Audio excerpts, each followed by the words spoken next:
A day in my life as a burikat here in the Philippines. Mali pala. Hello everyone! Good morning, good afternoon, good evening sa mga kamisis ko dyan. Once again, this is your Mrs. Wu and this is my vlog for today.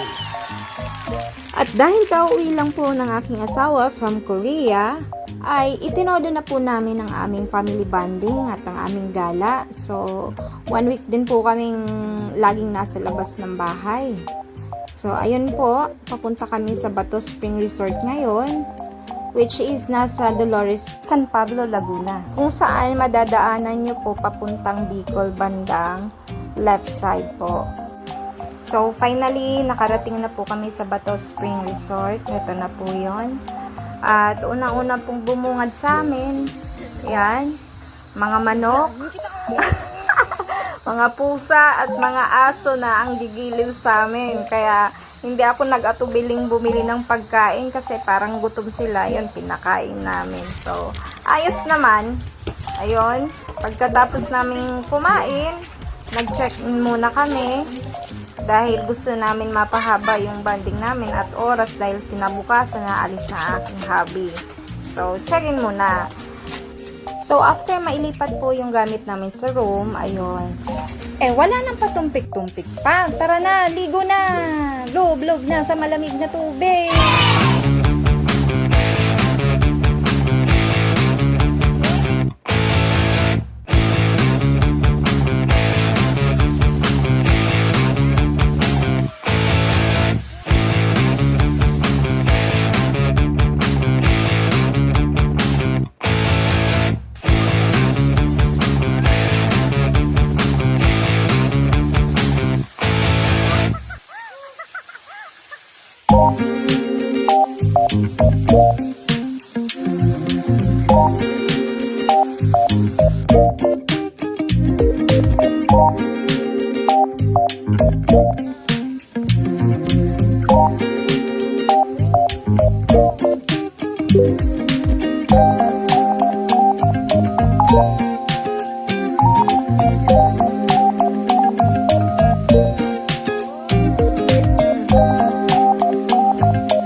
At dahil nga fresh flowing spring water ang tubig dito, napakalamig niya talaga.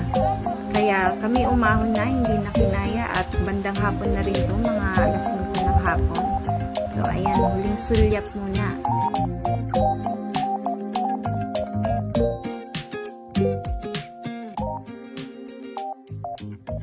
And then kumain na kami kinagabihan. May ma-order sa kanilang kantin. Kaya ayun, umorder kami ng adobo, ng chop suey, at kung ano-ano pa. Sa kasihabi naman, inom-inom, chill habang umuulan. So napakasarap na magbanding dito sa Batu Spring Resort. So hanggang dito na lang po. Kailangan na rin namin magpahinga after nito. At kailangan matulog maaga, gigising ng maaga para ihatid si Opa sa airport. Ayan, maraming salamat sa mga nanood. Thank you so much for the support. Hanggang sa muli. Bye!